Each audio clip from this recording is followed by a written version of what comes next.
स्तुन्वन्ति दिव्यैस्तवैः वेदैः साङ्गपदक्रमोपनिषदैः गायन्ति यं सामगा ध्यानावस्थिततद्गतेन मनसा पश्यन्ति यं योगिनो यस्यान्तं न विदुःसुरा सुरगणा देवाय तस्मै नमः। देवाय तस्मै नमः। अध्याय नंबर 9, श्लोक नंबर 29 पर हम लोग चर्चा कर रहे थे। समोहम सर्वभूतेषु न मे द्वेषस्ति न प्रियः ये भजन्ति तु मां भक्त्या मयि ते तेषु चाप्यहम्। तो समोहम पहला शब्द है, और इस समोहम पे पुराणों की दृष्टि से और कोण की दृष्टि से हमने लास्ट क्लास में यानी पूर्व की जो कक्षा थी उसमें हमने इस पे चर्चा करी थी कि कोण की दृष्टि से समोहम का अर्थ क्या होता है। अब परमात्मा स्वयं ही सोहम की व्याख्या करते हैं। भगवान कहते हैं कि अर्जुन, यह एक सच्चाई है कि मैं सभी भूतों के लिए सम हूं। सारे भूत मेरा ही प्रतिबिंब है। सारे ही भूत मेरी परछाई है। उसके लिए वे उसके क्योंकि ये मेरे ही प्रतिबिंब है, मेरी ही परछाई है, तो इन भूतों के प्रति मैं विषम कैसे हो सकता हूं। ये पहली बात भगवान ने कही। सभी के साथ मेरा अविनाभाव है। यदि वेदांत की कक्षाएं आपने सुनी होगी तो उसमें अविनाभाव आया है। बिना अधिष्ठान के अध्यास का कोई अस्तित्व नहीं। बिना बिंब के प्रतिबिंब का कोई अस्तित्व नहीं। ये इसको कहते हैं अविनाभाव। तो मेरे साथ सभी भूतों का अविनाभाव है। और ये भगवान पहले कह चुके हैं, शायद आपको याद होगा। गतिर भरता प्रभु साक्षी निवास शरणम सुरत प्रभव प्रभव प्रलय स्थानम निधानम बीजम अव्ययम। भगवान कहते हैं अर्जुन, मैं सभी का सुरत हूं। सुरत का अर्थ हमने वहां लगाया था सबका हित चाहने वाला, न केवल चाहने वाला, सबका हित करने वाला। प्रतिबिंब बिना बिंब के नहीं हो सकता, इसलिए परमात्मा सर्वाधिष्ठान है। ये परमात्मा कैसा है? बोले सारे भूत परमात्मा के प्रतिबिंब हैं। और बिना बिंब के प्रतिबिंब की कोई स्थिति नहीं। इसलिए परमात्मा क्या है? सर्वाधिष्ठान परमात्मा। और सिद्धांत याद रखना, अध्यास और अधिष्ठान में किसी भी प्रकार का विरोध नहीं होता। अधिष्ठान का अध्यास के साथ कभी भी विरोध नहीं होता। बिल्कुल विपरीत अध्यास होने पर भी अधिष्ठान का कोई विरोध नहीं होता। ये समस्त भूत में, तो समस्त भूतों में, दूसरा समस्त भूतों की प्रतीति में अहम तु समः। सारे भूतों में, सारे भूतों की प्रतीति में अर्जुन अहम तु समः। अर्जुन ने पूछा परमात्मा से हाथ जोड़ के कि महाराज आपकी ये जो समय है इसका अभिप्राय क्या हुआ। और अर्जुन कहते हैं कि क्या जैसे सारे घड़ों में मिट्टी समान है ऐसा अभिप्राय है क्या। तो परमात्मा कहते हैं नहीं, ऐसा अभिप्राय यहां नहीं है, क्योंकि यहां पर कार्य कारण संबंध से बात नहीं हो रही है। यहां बात हो रही है भक्त और भगवान की बात हो रही है। हर समय अद्वैत का अर्थ नहीं लाना चाहिए। प्रसंग के अनुसार, प्रकरण जो चल रहा है उसके अनुसार हमें अर्थ करना चाहिए। और कभी आपको याद हो तो मैंने कहा था 7वें अध्याय शुरू करने के पहले कि यहां पर तत्पथ शोधन है। इसलिए ये जो प्रसंग है ये भगवान और भक्त का प्रकरण चल रहा है। इसलिए परमात्मा स्वयं व्याख्या करते हैं, भगवान कहते हैं, श्लोक को आगे देखना, न मे द्वेषः अस्ति न प्रियः।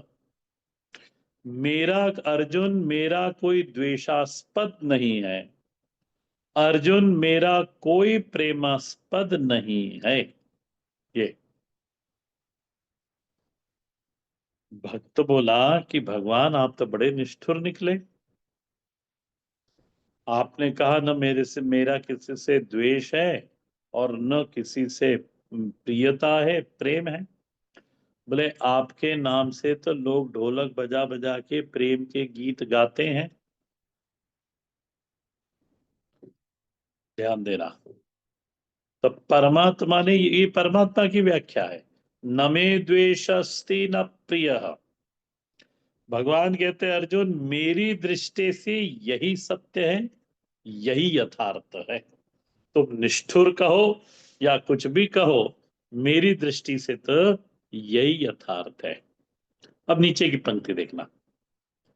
ये नीचे की पंक्ति का अर्थ शुरू होता है, भगवान कहते हैं कि परंतु सावधान अर्जुन, भक्त की दृष्टि से बिल्कुल विलक्षण सत्य प्रकट होता है।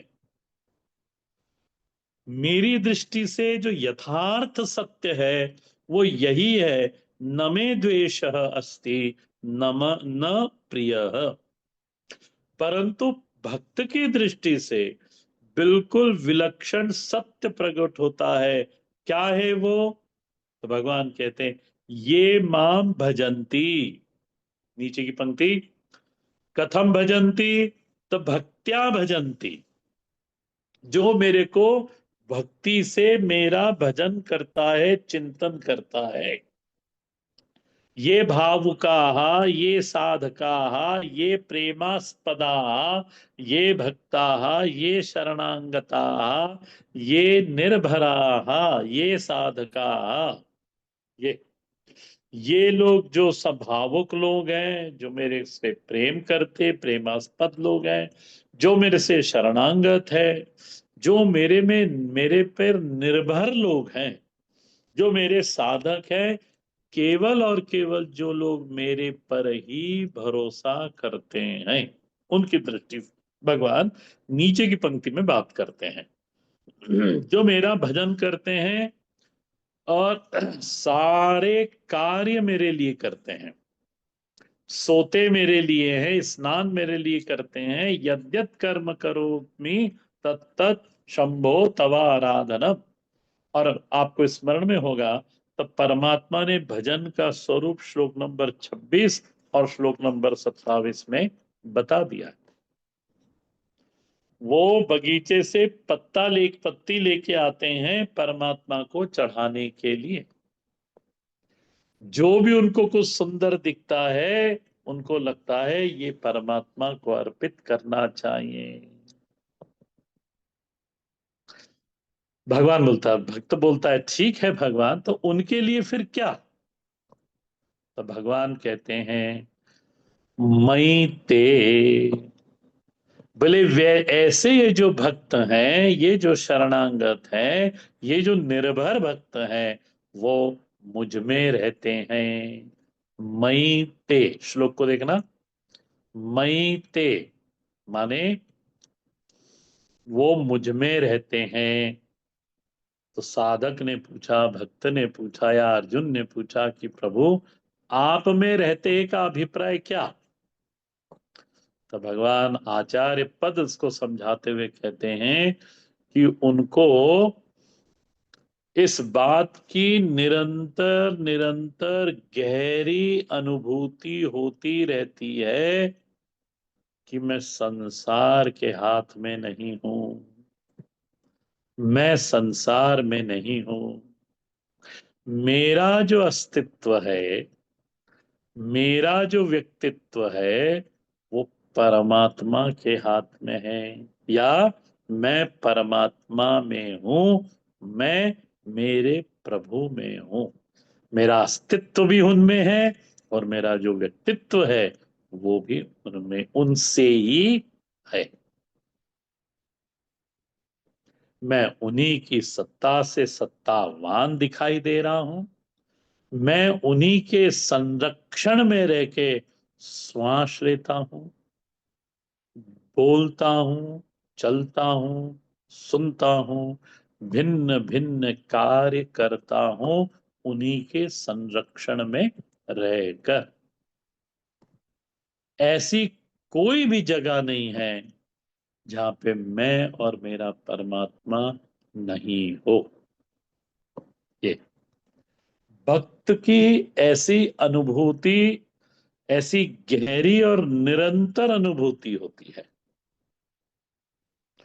और भक्त हृदय कहता है कि यदि ऐसी अनुभूति नहीं हो तो फिर रोना चाहिए, रोना आना चाहिए कि वो समय कब आवेगा जब मेरे को परमात्मा की ऐसी अनुभूति होगी। बस मुझे तो केवल इतनी अनुभूति चाहिए, भक्त कहता है, कि मैं प्रभु में हूं, बस। ते मई, या श्लोक की दृष्टि से देखना, मई ते। कोई देश, कोई काल, कोई परिस्थिति, कोई संयोग, कोई वियोग कभी भी मुझे परमात्मा से दूर नहीं कर सकता। लास्ट लाइन देखना। ये भजंती तु माम भक्त्या मई ते, मुझ में है वो। कैसे मुझ में है वो? और समझो इसको। लहरें सदा समुद्र में ही रहती हैं, या लहरें सदा समुद्र आश्रित हैं, निर्भर हैं।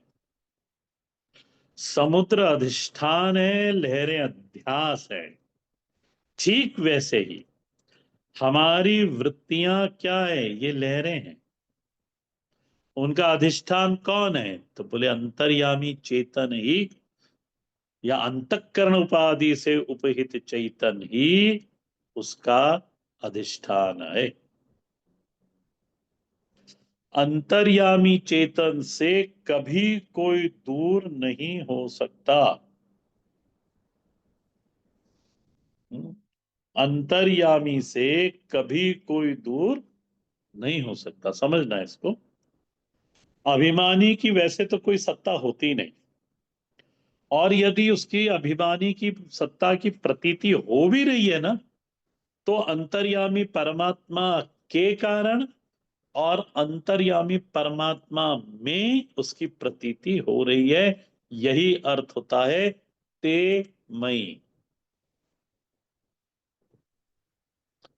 भक्त समझ गया भगवान की बात को, तो बोलता अच्छा, वे आप में है, ठीक है। और महाराज आपकी क्या स्थिति है उस समय? तो भगवान कहते वो मुझ में है, तो तेषु च अपि अहम, तेषु अहम अहमपि तेषु, मैं भी उनमें रहता हूं। श्लोक को देखो। मयि ते तेषु चाप्यहम, ये मेरी स्थिति है। भक्त कहता है महाराज आप उनमें रहते हो। भगवान ने कहा हाँ। तो बोले आपने तो पहले कहा था न चाहम तेषु अवस्थितः। आप कुछ कुछ बोलते रहते हो, फिर हमको हमारे बुद्धि में कुछ समझ में नहीं आता है। आपने पहले कहा था न चाहम तेषु अवस्थितः। तो भगवान कहते हैं अरे तुम अर्थ समझते नहीं हो, इसलिए कंफ्यूज होते हो। भगवान कहते हैं उसका अर्थ जब मैंने ऐसा कहा था न चाहम तेषु अवस्थित, का अर्थ होता है मैं उनके अधीन नहीं हूं। मेरी सत्ता भूतों के अधीन नहीं है, लेकिन भूतों की सत्ता सत्ता मेरे अधीन है। मत्स्थानि सर्वभूतानि न चाहम तेषु अवस्थित। माने मैं उनके अधीन नहीं हूं, लेकिन जब मैं कह रहा हूं कि मैं भक्तों में रहता हूं, इसका अर्थ समझो। ते अनुभवंती, ते किम अनुभवंती, बोले मम हृदये प्रभु निवसति, मम हृदये प्रभु खेलति, मम हृदये प्रभु वदति, हसति। ये उनका अनुभव होता है कि मेरे हृदय में वह परमात्मा महाराज चेतन रूप में खेलता है, रहता है, हंसता है, बोलता है।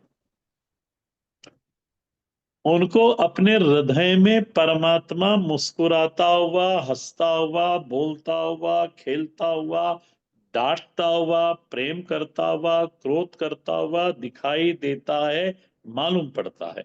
ये दशा होती है भक्तों की। आप कभी प्रहलाद चरित्र पढ़िएगा भागवत जी में, उनकी यही दशा थी। और रामचरित्र में सुतीक्ष्ण जी का चरित्र पढ़िएगा, उनकी ऐसी दशा थी। ये एक ज्ञानी भक्त है कि दिव्य स्थिति है। ज्ञानी भक्त की एक दिव्य स्थिति है। वो जानता है कि मेरा परमात्मा मुझसे अलग नहीं रहता। उसकी लीला सदा मेरे हृदय के अंदर चलती रहती है। हम्म, यह अनुभव भक्तों का है। दोनों के बीच में लीला चलती है। दो खिलाड़ी हैं, एक तो मिथ्या है और एक सत्य है। द्वा सपूर्ण सपर्णा सयुजा सखाया, उपनिषद। अभिमानी अपने अंतर्यामी प्रभु की लीला देखता है। अच्छा एक बात और समझना, वह लीला अकेला नहीं देखता। उस लीला को दिखाने वाली उसके हृदय में भक्ति वृत्ति जो है, भक्त्या माम भजंती, वो जो भक्ति वृत्ति है वह इस लीला को दिखाती है। अभिमानी जब भक्ति वृत्ति से उपहित होता है, हाँ अभिमानी का अर्थ समझ लो, नहीं तो फिर आप प्रश्न करोगे। अंतःकरण उपहित चैतन्य, या अंतःकरण अभिमानी। तो अभिमानी जब भक्त वृत्ति से उपहित होता है, अभिमानी जीव जब भक्ति वृत्ति से अनुग्रहित होता है, तो भक्ति माता उस अभिमानी को दिखाती है, ये देखो ये परमात्मा तुम्हारे हृदय में नृत्य कर रहा है। ये देखो ये परमात्मा ही तुम्हारे हृदय में बोल रहा है। यही तुम्हारे सब सारी वृत्तियों का साक्षी बना है। ये भक्ति माता यही दिखाती है उस परमात्मा को। और इसी को पुराणों में आराधना वृत्ति कहा है। और ये निश्चित है कि यदि ये वृत्ति हृदय में है तो भक्त को, जीव को यही वृत्ति परमात्मा तक पहुंचाती है, परमात्मा से मिला देती है। आराधना वृत्ति परमात्मा से प्रेम करवाती है। और यदि हमारे हृदय के अंदर आराधना वृत्ति है तो परमात्मा उस आराधना वृत्ति को देखकर हमारे अंतःकरण में प्रकट हो जाता है। परमात्मा आराधना वृत्ति को बहुत प्रेम करते हैं। इसलिए जिसने भागवत सुनी होगी, इस आराधना वृत्ति को श्रीमद् भागवत में परमात्मा की नायिका कहा गया है, परमात्मा की प्रिया कहा गया है, श्री कृष्ण वल्लभा कहा गया है। यह वृत्ति त्रिगुण की नहीं है, ये त्रिगुणातीत वृत्ति है। और इस वृत्ति के नायक केवल और केवल भगवान श्री कृष्ण ही हो सकते हैं, क्योंकि आराधना वृत्ति परमात्मा अतिरिक्त और किसी का वर्ण करती नहीं, किसी का वर्ण नहीं करती। और यही कारण है कि इस भक्त के हृदय स्थली में नित्य रास होता है। वृंदावन का निधिवन, वृंदावन का मधुवन हमसे भिन्न नहीं है, हमसे भक्त से भिन्न नहीं है, अभिन्न है। ये भागवत जी में शब्द आता है अनया राधिता। राधिता शब्द के दो अर्थ होते हैं, राध और साध। राध का अर्थ हुआ आराधना वृत्ति, साध का अर्थ हुआ साधना वृत्ति। तो आराधना वृत्ति के द्वारा, साधना वृत्ति के द्वारा परमात्मा आकर्षित होता है। और ये रात साध वृत्ति कैसी है तो कहा अनया। अनया का अर्थ है गोपिका। भक्त वृत्ति से अनुग्रहित जो चेतन है, भक्त वृत्ति से उपहित जो चेतन है, भक्त इस उपहित चेतन को अपने हृदय में अनुभूत करता है। इसलिए परमात्मा यहां पर कहते हैं तेषु अहम। अन्येषु अपि अहमस्मि। भगवान कहते हैं कि मैं सभी में हूं, ऐसा नहीं कि केवल भक्तों के हृदय में मैं हूं, मैं सभी में हूं। किंतु भक्त ते अनुभवंती और इतर जना ते न अनुभवंती। परमात्मा रहते सभी के हृदय में है, परंतु भक्त उनका अनुभव करता है। ये कहने का अभिप्राय। आप पढ़ते हो मानस के अंदर, भवानी शंकरो वंदे श्रद्धा विश्वास रूपिण याभ्याम विना न पश्यन्ति स्वान्तः स्थितमीश्वरम्। ईश्वरम न पश्यन्ति, यदि ये श्लोक याद होगा तो ईश्वरम न पश्यन्ति, कुत्र स्थित ईश्वरम, तो कहा स्वांत स्थितम ईश्वरम न पश्यन्ति सिद्धा अपि। तो भक्त का सत्य भगवान अर्जुन को कहते हैं कि अर्जुन सुनो, भक्त का सत्य यही है। भक्त को स्वयं के हृदय के अंदर वासना नहीं दिखाई देती, भक्त को स्वयं के अंदर कामनाएं नहीं दिखाई देती, भक्त को अपने हृदय में राग द्वेष नहीं दिखाई देता, भक्त को अपने हृदय में चिंता व्यथा नहीं अनुभव में आती। जब वो अपने अंतःकरण में देखता है तो केवल उस प्रभु की लीला उसको दिखाई देती है। और साधारण व्यक्ति हम लोगों का क्या अनुभव है कि जब हम आंख बंद करके बैठते हैं तो केवल और केवल चिंता, व्यथा, राग, द्वेष इत्यादि हमारे सामने आते हैं। केवल भक्त ही भगवान की लीला देखता है। ये भक्ति का ऐश्वर्य है, ये भक्ति वृत्ति का वैभव है कि वो भक्त को इस पंचभूतात्मक जगत से उठाकर परमात्मा में जाकर स्थित कर देती है। ते मई तेषु अहम। देखो ये पंक्तियां इतनी जल्दी तो समझ में आती नहीं, परंतु कोशिश करते रहें तो जरूर समझ में आती हैं। इसी चीज को भगवान श्री गोस्वामी जी महाराज इसको लिखते हैं, यद्यपि सम नहीं राग न रोषु, गई न पाप पुनि गुण दोषु, तदपि रई सम विषम विहारा, भगत अभगत हृदय अनुसारा, राम सदा सेवक रुचि राखी, वेद पुराण साध सुर साखी। भगवान को पक्षपाती दिखाने में जो हेतु है वो भक्त और अभक्त का हृदय है। प्रभु का स्वरूप ऐसा नहीं है। प्रभु तो समोहम।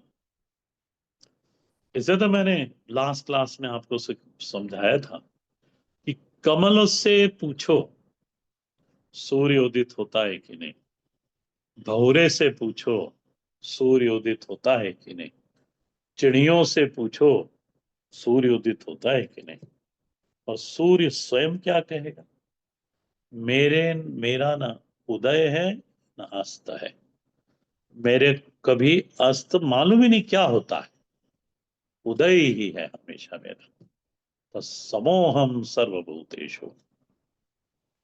और इनसे पूछो जाए तो इन्होंने कहा कि नहीं, उसका उदय तो मेरे को जीवन देता है।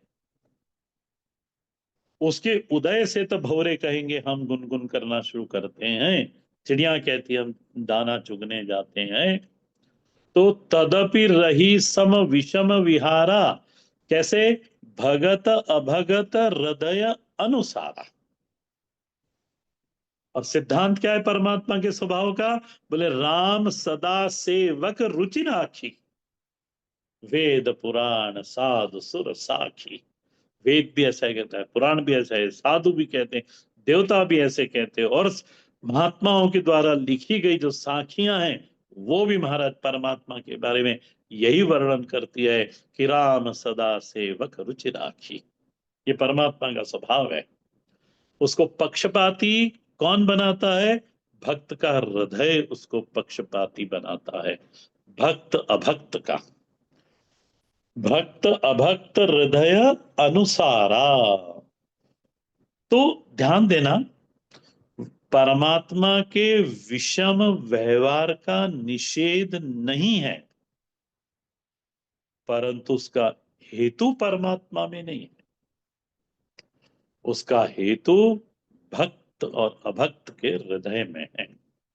सम और विषम ये भक्त सापेक्ष है, परमात्मा सापेक्ष नहीं है। परमात्मा किसी पर अनुग्रह करता है, परमात्मा किसी पर अनुग्रह नहीं करता है।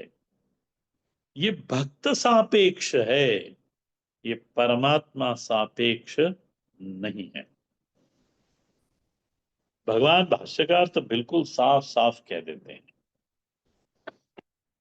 वो जो सही है ना वही भगवान भाष्यकार उद्धृत करेंगे। भाव में भी वो सत्यता लेके आते हैं। क्या कहते हैं, समह तुल्य अहम सर्वभूतेषु न मे द्वेष अस्ति न प्रिय। और आप देखना उदाहरण से समझाए, यही उदाहरण उन्होंने केनोपनिषद में लिया है। अग्निवत अहम, दूरस्थाम यथा अग्नि शीतम न अपनयति। परमात्मा कह रहे हैं मैं अग्नि के समान हूं। यदि आप दूर बैठे हो उस अग्नि से तो महाराज जाड़े से मर जाओगे। वो बड़ी ठंड लगेगी उस व्यक्ति को जो विमुख है। जो मेरे सन्मुख है, समीपम, यदि भाष्य खुला हो तो आपको आनंद आएगा। समीपम उपसर्पताम अपनयति तथाम भक्तानाम अनुगृह्णामि न इतरा। अर्जुन जो मेरे सन्मुख है, जो मेरी ओर ही देखते रहते हैं, मेरे अलावा उनको कुछ दिखता ही नहीं है। कुछ कैसी भी परिस्थिति पड़े, कुछ भी हो जीवन में, वो कहीं इधर उधर नहीं देखते। वो मेरा मुंह ताकते बैठे रहते हैं, मेरे सन्मुख हैं, विमुख नहीं। तो मेरे को उनके लिए कर्म करना ही, कृपा करनी पड़ती है, क्योंकि वो मेरी और देख रहे हैं, मेरे पे भरोसा करके बैठे, मेरे से आशा करते हैं। नहीं तरह। और जो लोगों को दूसरा आश्रय दिखाई देता है वो उधर लपकते हैं महाराज। भगवान कहते फिर उनके पास है आश्रय, तो अननेसेसरी फिर मैं क्यों परेशान हूं। तो अग्निवद अहम दूरस्थाम यथा अग्नि शीतम न अपनयति समीपम उपसर्पताम अपनयति तथा अहम भक्तानाम अनुगृह्णामि नैतराम ये भजन्ति तुम माम ईश्वरम भक्त्या मयि ते स्वभावत एव न मम राग निमित्य मयि वर्तन्ते तेषु च अपि अहम स्वभावत एव एव वर्तते न इतरेषु न एतावता तेषु द्वेषो मम। ये मैंने जो पहले समझाया यहीं से ही समझाया था। मैं तो केवल आपको वो अग्नि का उदाहरण बताने के लिए भगवान भाष्यकार को बताया। अब आप इसमें इसको इस पे विचार करना। और क्या विचार करेंगे कि हमको परमात्मा का जीवन में अनुग्रह चाहिए कि नहीं चाहिए। और यदि हमें चाहिए तो हमारा हृदय फिर हमको भक्त वाला बनाना चाहिए। तो परमात्मा का अनुग्रह, परमात्मा का जो पक्षपात है वो हमको प्राप्त होगा। नहीं तो परमात्मा महाराज न्यायाधीश बना बैठा रहेगा। कर्म की यथा कर्म यथा श्रुतम भगवान भाष्यकार लिखते हैं। फिर वैसा वो आपको, हमको, सभी को कर्म का फल देगा, क्योंकि कर्म फल दाता वैदिक सनातन धर्म में ईश्वर का स्वरूप यही है, कर्म फल दाता। आपदाम पर हरतारम ये श्लोक पूरा करा मैंने। आपदाम पर हरतारम दातारम सर्व संपदाम लोकाभिरामम श्री रामम भूयो भूयो नमाम्यहम्। रामाय रामभद्राय रामचंद्राय वेदसे रघुनाथाय नाथाय सीताया पतये नमः। जी, कोई प्रश्न तो नहीं है? हाँ जी स्वामी जी, एक प्रश्न है। पूछिए कुलकर्णी ये जी। 28वें श्लोक के अंदर